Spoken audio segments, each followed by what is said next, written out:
자, 냉정하게 이야기를 해서 랜드로버에서 레인지로버라는 차들을 봤을 때 두 가지 인식이 있을 것 같아요. 하나는, 야, 저 차는 아직도 판매를 하고 있네, 신차 주기가 굉장히 길다는 거죠. 두 번째는, 야, 저 사람 돈 진짜 많은가 보다, 서비스 센터를 가기 위해서 2대가 필요한 차를 타고 있네, 이런 생각들일 겁니다. 그런데 그렇게만 보기에는 사실 이 차를 타보면 너무 좋단 말이죠. 어떤 점들이 그렇게 좋은지 오늘은 가장 최근에 출시된 레인지로버인 레인지로버 스포츠를 타면서 알아보도록 하겠습니다.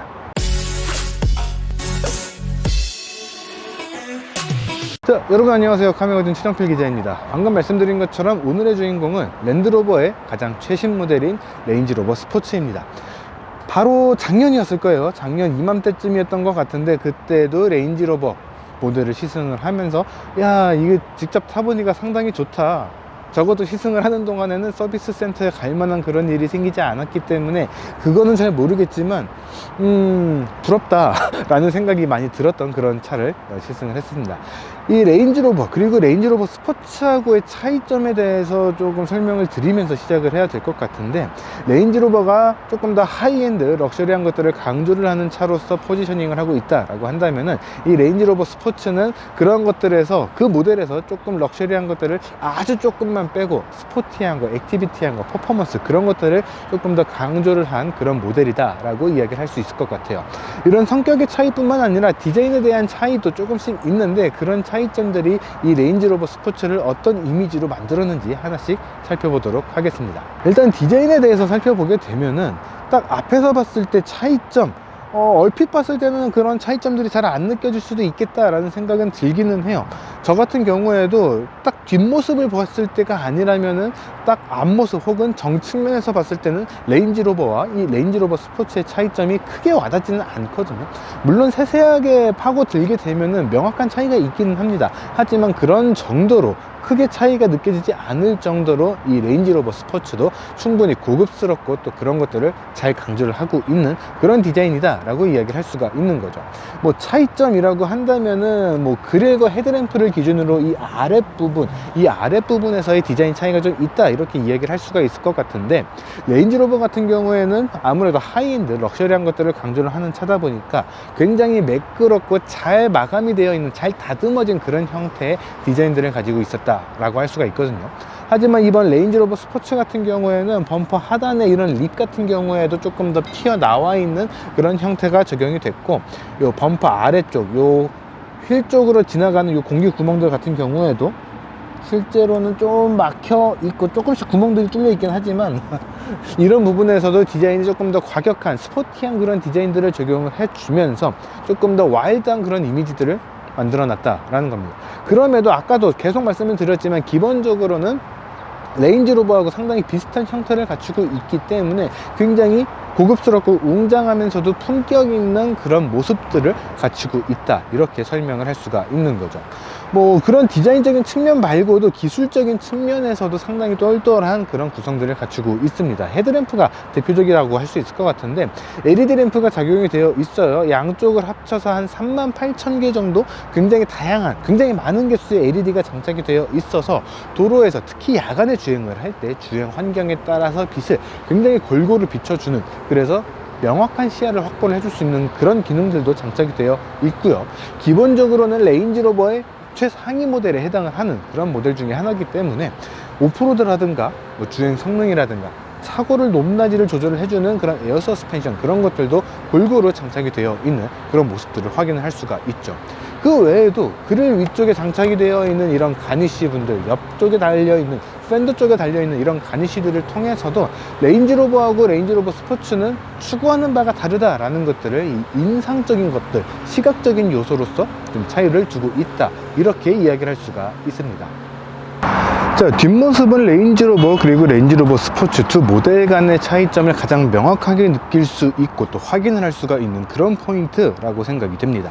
일단 디자인에서 봤을 때 테일램프나 뭐 그런 포인트들, 그런 것들의 형상 자체가 완전히 다르죠. 레인지로버 같은 경우에는 가운데를 좀 집중을 시켜주는 그런 형태로 테일램프도 적용이 되어 있고, 뭐 하이글로시라든가 그런 파츠들도 적용이 되어 있었다라고 한다면은, 레인지로버 스포츠는 좌우로 길게 뻗어나가는 테일램프, 그리고 그 테일램프 양쪽을 연결을 해주는 하이글로시를 적용을 하면서 조금 더 차가 넓어 보이고 액티비티에 적합할 것 같다라는 그런 스포티한 이미지들, 고급스러운 것들은 확실히 조금 덜어낸 그런 모습들을 확인을 할 수가 있습니다. 뭐 스포츠 레터링이 붙은 것 정도로는 뭐 그런 차이는 크게 나지는 않을 것 같지만, 뭐 테일램프의 형상만으로도 그런 차이점들을 명확하게 확인을 할 수가 있죠. 거기다가 테일 129 커다란 거 하나씩이긴 하지만 양쪽에 커다란 테일 파이프 129가 자리를 하고 있으면서 조금 더 스포티한 그런 모습들도 같이 확인을 할 수가 있는 그런 형태가 되어 있습니다. 그러니까 딱 뒤에서 봤을 때 우리가 운전을 하다 보면은 다른 차들의 가장 많이 보는 모습이 바로 앞차에 있는 뒷모습이잖아요. 그렇게 했을 때 이 차의 뒷모습을 딱 봤을 때 저거는 성능 엄청날 것 같아 라는 그런 이미지들을 심어줄 수 있는 그런 형태로 되어 있다라는 거죠. 트렁크가 열리는 방식 같은 경우에도 기존의 레인지로버하고는 약간의 차이가 있습니다. 기존의 레인지로버 같은 경우에는 클램쉘 타입이라고 해서 위로 한번 열리고 아래로 한번 열리는, 그런 두 번으로 열리는 그런 형태가 되어 있었는데, 이 레인지로버 스포츠 같은 경우에는 통짜로 위로 올라가는 그런 형태가 되어 있죠. 트렁크의 공간 같은 경우에는 기존의 레인지로버하고 비슷한 그런 형태를 가지고 있어요. 비슷한 그런 공간, 그런 것들도 제공을 하고 있고, 에어 서스펜션이 장착이 되어 있기 때문에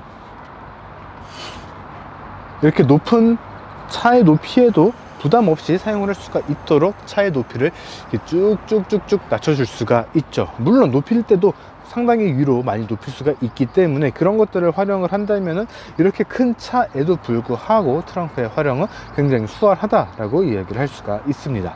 물론 올릴 때는 많이 올릴 수 있어요.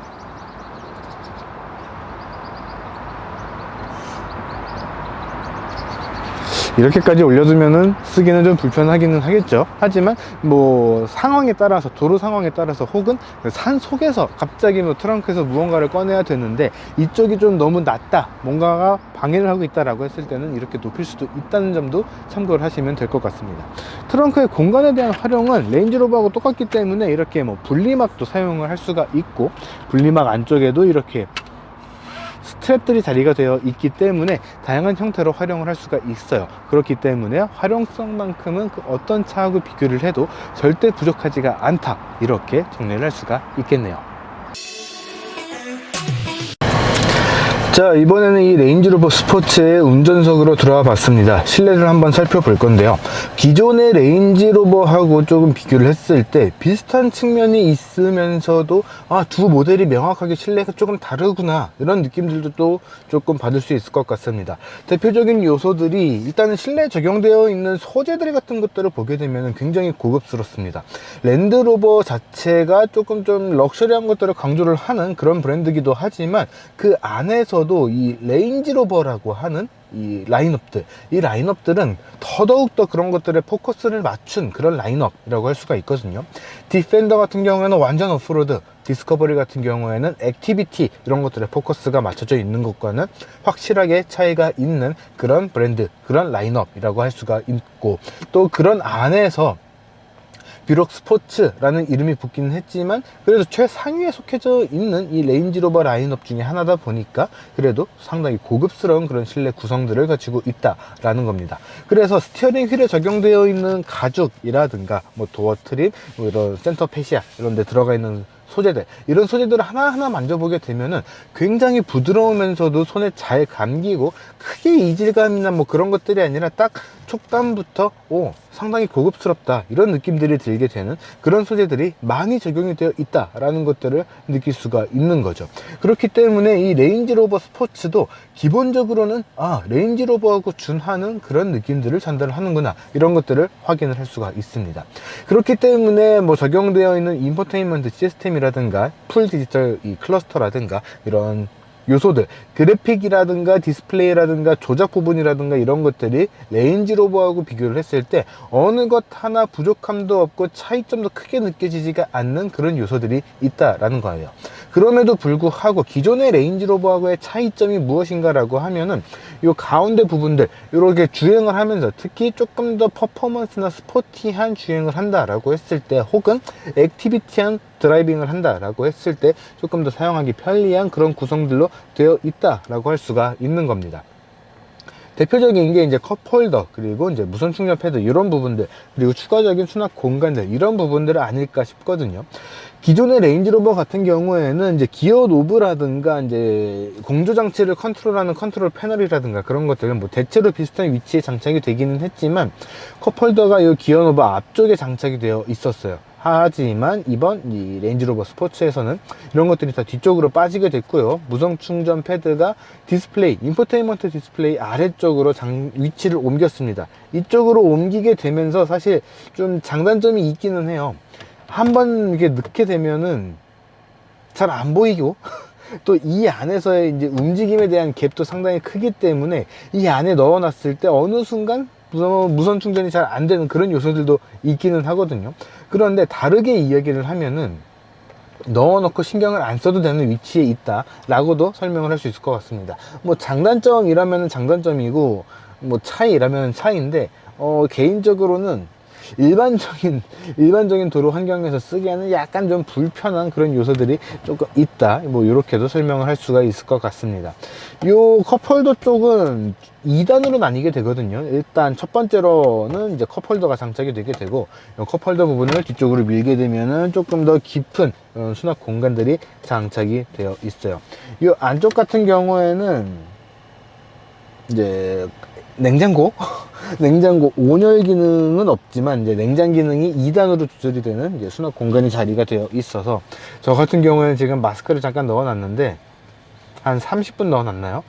굉장히 시원한 상태의 마스크가 됐습니다. 이런 정도로 이제 냉각 성능도 상당히 뛰어난 편에 해당을 하는 그런 냉장고들이 같이 장착이 되어 있기 때문에 오프로드 혹은 퍼포먼스, 이런 액티비티한 주행을 할 때 훨씬 더 적합한 그런 구성으로 되어 있다라고 저는 생각이 됩니다. 그리고 그 외의 부분들, 뭐 이제 시야라든가 그런 것들, 사실 이 레인지로버 스포츠가 레인지로버 때도 마찬가지였지만 상당히 덩치가 큰 차에 해당을 하죠. 그렇기 때문에 조금 시야에 대한 제한들이 좀 있을 수 있습니다. 사실 차를 탈 때 이 시트 포지션이 높을수록 뭐 시트에서 보는 이 시야각들이 더 넓게 확보가 된다, 그렇게 이야기를 하는데, 이게 어느 정도 커야지 그런 측면들이 있는 거고, 2차 정도 되면은 오히려 크기 때문에 시야가 묻히는 그런 요소들이 생기게 됩니다. 이게 오프로드나 뭔가 스포티한 주행을 한다거나 했을 때는 오히려 마이너스가 될 수 있는 건데, 이 레인지로버 스포츠는 그런 측면에서도 전체적으로 이 유리창들이 다 직선으로 쭉 좌우로 펼쳐져 있고 앞쪽에도 광활하게 펼쳐져 있는 그런 구성들을 갖추고 있어요. 그렇기 때문에 시야에서도 마이너스적인 요소가 될 만한 것들, 그런 요소들이 조금 비슷한 크기와 비교했을 때 조금 적다라고 할 수가 있는 거죠. 그 외의 요소들은 이제 주행하는 사람의 스타일에 따라서 이제 요 디지털 클러스터도 좀 구성을 바꿀 수도 있고요. 헤드업 디스플레이도 HUD도 적절하게 변경을 할 수가 있고, 적절한 정보들을 띌 수 있기 때문에 전체적인 구성 요소들은 상당히 편리한 측면에 해당을 한다, 이렇게 이야기를 할 수가 있습니다. 거기다가 랜드로버 그리고 레인지로버 라인업에서 좀 공통적으로 들어가는 것들이죠. 메르디안 사운드 시스템. 저 같은 경우에는 귀가 약간 좀 막기, 뭐 고급스러운 뭐 스피커를 듣는다고 해서 우와 구체적으로 이런 게 이렇게 좋아 이렇게 말할 수 있는 그런 귀는 아니긴 하지만, 그래도 딱 들었을 때, 저 같은 사람이 들었을 때도 야 사운드 좋다, 기가 막히다, 이런 생각이 들게 만드는 그런 사운드 시스템들이 장착이 되어 있기 때문에 굉장히 웅장하면서도 편안한 그런 주행 감각들 골고루 느낄 수 있을 것이다 라고 생각이 됩니다. 레인지로버 때도 마찬가지였고, 약간의 좀 아쉬운 점, 실내에서의 아쉬운 점이라고 하면은 도어를 열고 닫는 이 손잡이 부분이라고 할 수가 있을 것 같은데, 딱 앉았을 때 운전자 기준으로 왼쪽 무릎 옆에 자리가 되어 있어요. 그래서 딱 바로 이게 손에 안 닿는 그런 위치라고 해야 될까요? 거기다가 도어가 열릴 때 이제 경첩 부분이 이 안쪽으로 들어가게 되다 보니까 문을 열고서 몸으로 문을 좀 밀어줘야지 문을 편안하게 열 수 있는 그런 구성이 되어 있다라는 겁니다. 그래서 도어 손잡이의 위치가 약간은 좀 아쉽게 느껴진다. 저는 좀 이렇게 말씀을 드리고 싶어요. 그 외의 요소들은 전체적으로 다 나는 굉장히 고급스러운 브랜드의 고급스러운 차입니다 라는 것들을 숨기지 않고 드러내고 있고, 사용성의 편의성, 사용의 편의성, 그런 측면에서도 상당히 좋은 편에 해당을 한다. 저는 그렇게 이야기를 드리고 싶어요.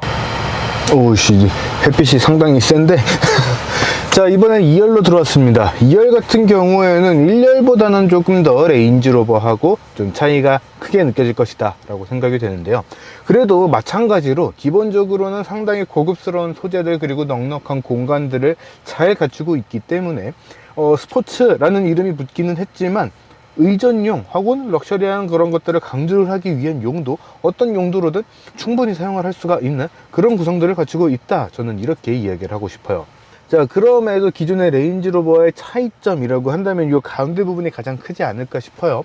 레인지로버는 아까도 말씀을 드렸지만 대놓고 하이엔드라는 것들을 추구를 하고 있었다 보니까 이 가운데 부분에서도 조금 더 럭셔리하게 팔도 이렇게 조금 높게 거치를 할 수가 있고, 뭐 디스플레이도 장착이 되어 있고, 뭐 그런 식으로 되어 있었다라고 한다면은 레인지로버 스포츠 같은 경우에는 필요할 때는 빠르게 접어서 이렇게 보관을 할 수도 있고, 사용을 할 때는 또 편안하게 사용을 할 수가 있는 두 가지 모습들을 다 갖추고 있다라고 생각을 하시면 될 것 같아요.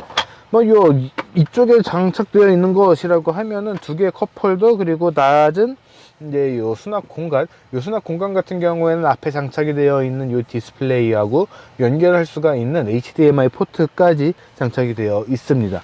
그 외에는 이제 두 개의 USB-C 타입 충전 포트까지 장착이 되어 있죠. 이런 것들을 이용을 해서 뒷좌석에서도 충분히 편안하고 고급스럽고 다양한 활동들을 할 수가 있도록 해줬기 때문에 레인지로버 스포츠라고는 하지만 기존의 레인지로버하고 상당히 비슷한 그런 느낌들을 받을 수가 있고, 그러면서도 차이가 꽤 있다라고 이중적으로 말씀을 드릴 수가 있을 것 같습니다.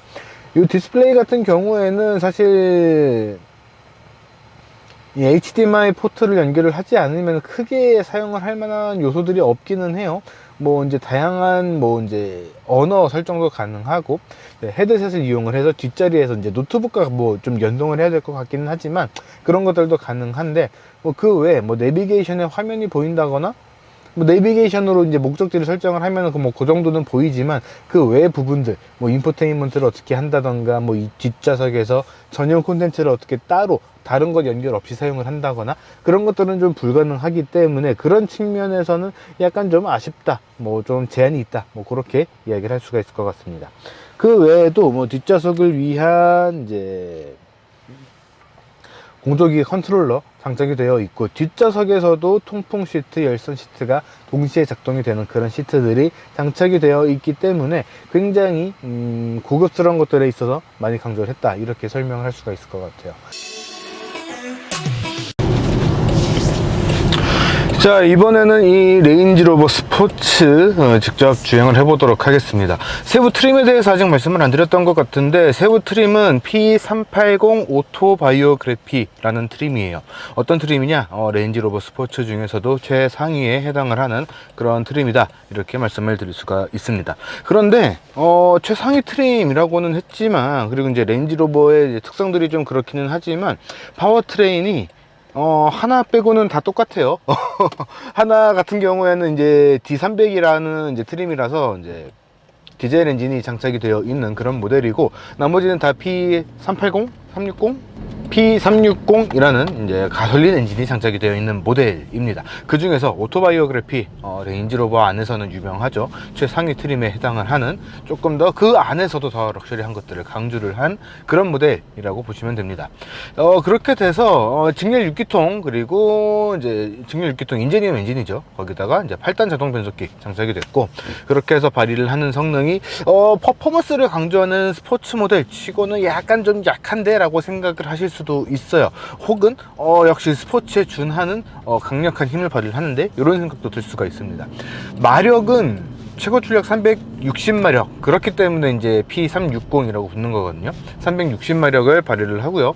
최대 토크는 가솔린 엔진임에도 불구하고 51kg 포스미터를 발휘합니다. 디젤 모델인 D300이 최고 출력 300마력에 최대 토크가 한 56 정도 됐던 것으로 기억을 하거든요.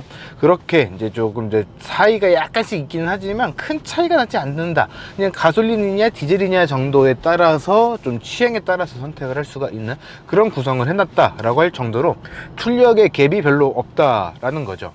그렇게 이제 좀 나름의 좀 재밌는 출력들을 발휘를 하고 있는데, 보통은 가솔린 모델들이 최고 출력이 조금 더 높죠.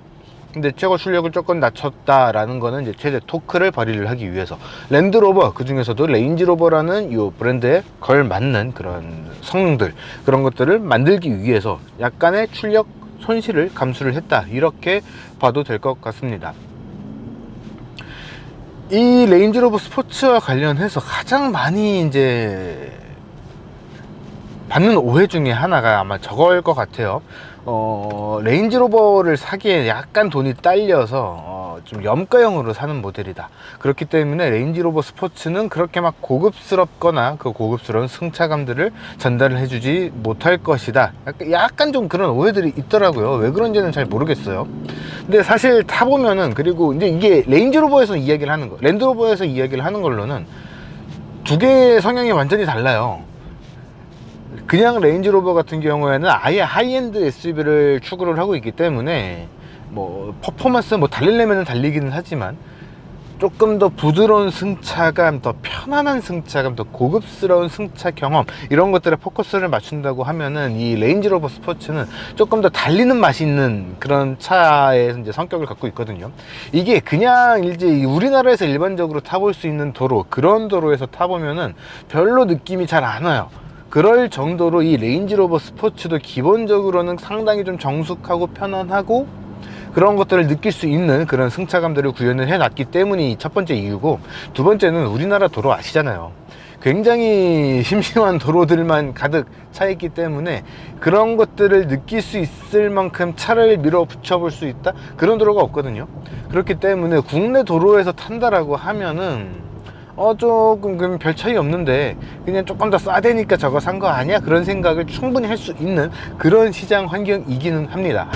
그래서 이 레인지로버 스포츠를 이제 뭐 코너가 됐든, 사실 뭐 하면 안 되긴 하지만 칼치기가 됐든 그런 형태의 주행을 해보면은 그냥 레인지로버하고는 느낌이 좀 많이 다른데, 그런 것들이 좀 느껴지기 시작을 할 거예요. 물론 그런 거에는 여러 가지 요소들이 작용을 하고, 또 그런 것들이 합쳐져서 레인지로버하고 레인지로버 스포츠의 차이를 만들어 주는 거긴 하지만, 그런 차이점, 특히 서스펜션에서의 차이점, 그런 차이점들을 보게 되면은 야, 확실히 조금 더 쫀쫀하고 잘 잡아주는 것들이 있구나, 편안한 거는 확실히 저쪽이고 또 달리는데 더 맛있는 건 또 이쪽이구나, 이런 것들이 좀 명확하게 느껴질 거다, 요런 거죠. 그래서 이 레인지로버 스포츠의 진가를 제대로 느끼기가 사실은 조금 힘들다고 생각은 돼요. 뭐 이제 레인지로버에 또 오히려 더 고배기량의 이제 파워트레인들, 5리터짜리 엔진이라든가 그런 것들이 장착이 되고 있다 보니까 그런 측면에서도 좀 차이점이 있어서, 야 스포츠라는데 왜 저쪽에 더 높은 엔진이 있어? 그것 봐, 더 저렴하니까 이거 사는 거지 라고 이제 생각의 흐름이 이렇게 흘러가게 되는 거거든요. 근데 전혀 그렇지는 않다는 것들을 확인을 이제 좀 생각을 해주셨으면 좋겠어요. 대표적인 예시로 이제 뭐 다른 브랜드의 차기는 한데, 포르쉐 911에 3.6 엔진 들어갔다고 에이 저거 람보보다 못하네, V12보다 안 들어가는 차, 뭐 그렇게 표현을 하지는 않잖아요. 그런 식이다 라고 생각을 해주시면 될 것 같습니다. 그래서 처음으로 다시 돌아갑니다. 그래서 이 차는 기본 레인지로버에 준하는 그것과 비교를 해도 별로 꿀리지가 않는 그런 정숙감, 편안함, 럭셔리함, 그런 것들을 잘 갖추고 있다 보니까 주행을 할 때 느낌들 굉장히 조용하고, 밖에서 들어오는 소음도 별로 없고, 심지어 로드 노이즈도 별로 없어요. 그래서 이렇게 지금 문을 닫고 있으면은 밖에서의 소음들이 잘 안 들어요. 지금 뭐 카메라에 잡힐지 모르겠는데, 지금 저 앞에 이제 우리 근로자분께서 이제 도로변 잡초제거를 하고 계시거든요. 뭐를 주섬주섬 하시는데. 근데 그래서 저 예초기가 돌아가고 있는데, 저 예초기 소리도 지금 거의 안 들려요. 아마 카메라에도 거의 안 들어갈 거라고 생각을 하거든요. 지금 심지어 신호대기 때문에 정차를 하고 있는데 이 상황에서도 소리 안 들어와요. 그런 정도로 굉장히 조용한 차, 그런 정숙성을 갖추고 있는 것이 이 레인지로버 스포츠라고 할 수가 있는 거고요. 그 외에도 뭐 이따가 주행을 다시 하면서도 말씀을 드리겠지만 요 차에서 튀는 충격들, 사실은 그런 측면에서는 그냥 레인지로버보다는 조금 더 좀 명확하게 들어올 것이다 라고 생각을 했거든요. 왜냐면 스포츠 모델이니까. 스포츠 모델이라고 하면은 아무래도 이제 노면에 이제 튀는 것들, 그런 노면의 정보들을 잘 읽어서 운전자에게 전달을 해 줘야 되니까, 그래서 그런 것들이 조금 더 들어올 것이다 라고 생각을 했는데, 그런 측면에서도 저는 잘 모르겠어요. 일반적인 레인지로버하고 뭐 더 고속의 영역, 더 빠른 영역 뭐 이렇게 넘어가면 모르겠지만, 그냥 일반적인 영역에서는 그게 준합니다. 그래서 결코 가격 때문에 그렇게 막 부족한 금액 때문에 이 차를 산다? 그렇게 생각할 차는 전혀 아니라는 거죠. 다만 레인지로버 스포츠를 타면서 항상 드는 아쉬움은 사실 그거거든요. 어쨌든 스포츠란 말이에요. 이 스포츠라는 거가 여러 가지 의미가 있을 수는 있어요. 특히 랜드로버에서 사용을 하는 이 스포츠라는 명칭은 뭐 이제 디스커버리 스포츠 이런 차에서도 이제 확인을 할 수가 있지만, 완전히 강력한 출력을 발휘를 해서 뭐 레이스카처럼 달리는 그런 퍼포먼스가 아니라 유틸리티, 그런 쪽에 더 가깝습니다. 랜드로버가 추구하는 스포츠성이라고 하는 것들은 그런 오프로드 혹은 험지를 달려나가고 또 다양하게 사용을 할 수가 있는 그런 영역이기 때문에, 레이스카가 달리는 거하고는 완전히 다른 영역의 의미를 갖고 있는 스포츠예요. 그렇기는 하지만 그래도 RRS급의 이 차라면, 그래도 인제니움의 직렬 6기통 엔진을 담고 있다면, 이 배기음을 조금만 더 조금 카랑카랑하게, 적어도 나 시동 걸었어 이런 느낌 정도는 들 수 있게 그렇게 만들어주면 안 될까라는 그런 생각들이 조금씩은 있습니다. 물론 이제 SVR 모델로 가게 되면 아주 우렁찬 엔진, 기름을 막 바닥에 펑펑 뿌리면서 막 칼에 술 망나니가 뭐 그렇게 하듯이 쫙쫙 뿌리면서 다니는 그런 차들도 있지만, 이 레인지로버 스포츠 같이 스포츠라는 이름을 담고 있다면, 랜드로버가 말하는 이 스포츠라는 게 어떤 건지도 잘 알겠지만, 그래도 스포츠라는 이름을 달고 있다면 그런 감성적인 측면들 조금씩만 더 더해줄 수 없을까 하는 그런 아쉬움들, 그런 것들이 조금 있다. 뭐 이렇게 단 하나의 이제 아쉬운 점, 이렇게 언급을 할 수 있을 것 같습니다. 지금까지 랜드로버의 레인지로버 스포츠 모델을 시승을 해봤습니다. 가장 많이 나오고 있는 오해가 앞에서도 몇 번 언급을 드렸지만, 기본적인 레인지로버 보그라고도 이제 익숙하게 뭐 알려져 있기는 한데, 일반적인 레인지로버와 비교를 했을 때 한 5천만 원 가까이 차이가 나요. 이 레인지로버 스포츠 P360 오토바이오그래피 같은 경우에는 1억 5,800만 원대의 가격대가 측정이 되어 있거든요. 가장 비싼 모델이에요. 이 레인지로버 스포츠 중에서도 가장 비싼 모델인데, 이 차와 레인지로버를 비교를 하게 되면 한 4천만 원에서 5천만 원 정도 적지 않은 가격에 갭이 좀 생기다 보니까 레인지로버를 사고 싶었는데 5천만 원이 부족해서 이거 산 거 아니야? 라는 그런 오해들을 좀 많이 받는 차기도 합니다. 그런데 이번에 시승을 하면서 다시 한번 느끼게 됐지만, 그렇기 때문에 이 차를 샀다 라고 하기에는 뭔가 좀 취향과 그런 것들이 좀 명확하게 나뉘지 않을까라는 생각이 드는 거죠. 물론 차를 직접 사시는 분들 가운데서는 그런 5천만 원의 차이 때문에 이 차를 선택을 하신 분들도 분명 계실 거예요. 하지만 그렇다고 해서 이런 정도의 금액을 지불해서 이런 차를 사시는 분들이 5천만 원이 정말 부족해서 못 샀는가? 거기에 대해서는 약간 좀 다른 생각이 들지 않을까 싶습니다. 그렇기 때문에 이 레인지로버 스포츠는 레인지로버 혹은 랜드로버라는 브랜드에 진입을 하고 싶은, 이미 다른 럭셔리한 차들을 충분히 경험을 해보신 분들에게는 그냥 합리적으로 다가갈 수 있는 그런 선택지인 거지, 돈이 부족해서 대신 선택하는 그런 차라고 보기에는 너무 좋은 차라는 거죠. 그렇기 때문에 랜드로버라는 브랜드에 대한 선입견만 없다라고 한다면은, 레인지로버라고 하는 그런 이름의 차를 산다라고 하면은 그래도 이 정도 급은 사야 돼 라고 하시는 분들에게는 이 레인지로버 스포츠는 뭐 디자인적으로나 성능 측면에서나 합리성의 측면에서나 여러모로 굉장히 매력적인 차로 다가가지 않을까 싶습니다. 그렇기 때문에 고급스러운 SUV, 럭셔리한 SUV를 찾는 분들에게는 계속해서 이 레인지로버, 그리고 그 중에서도 이 레인지로버 스포츠가 굉장히 매력적으로 다가간다 라고 생각이 드네요. 자, 이번 영상은 여기까지고요. 저희는 또 조만간 다른 영상으로 돌아올 수 있도록 하겠습니다.